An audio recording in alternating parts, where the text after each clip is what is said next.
Good afternoon po. Nandito po tayo ngayon sa Jackson Hospital sa Tarlac City.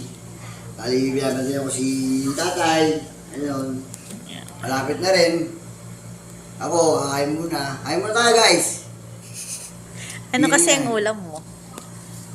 Ito. Bali, paborito ko to eh. Kasi sa umaga, bangus na may patola. Sa hapon, manok na may patola naman. Bali, pagkain, may sira ang ulo. Hindi, pagkain may sakit, sabi ng ating ko. Oo. Okay na tayo. Kaya tayo, guys. Oh. Yung itlog mo ay hindi pa nakabalat. Hindi ko mamaya yan, parindihan ko yan. Pag yung mga madaling araw, gano'n, nagutom ako. Alis di na ako lalabas, di ba? Pagdadala ka naman nila. Siyempre, nung nababalatan ko yung maninang kanin, di ba?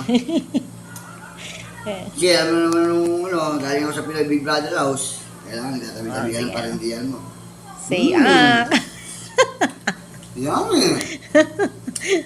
Ang dami mo naman ulam, sosyal.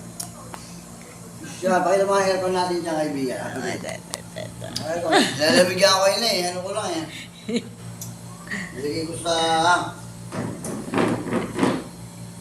Low pool kanina, sobrang lamig. Ginigilaw na ako. Ang kagabi yata hanggang kaninang umaga kasi ginigilaw ko kami ni tatay eh. Wow, dinamay mo pati si nanay. Si ama. Ang ama. Ano? Kain tayo guys. Kain mo tayo ha.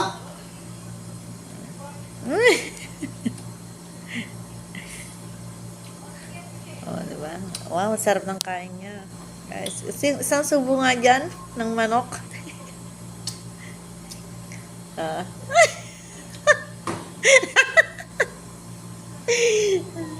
Yung kahit may problema ka, matatawa ka na lang talaga.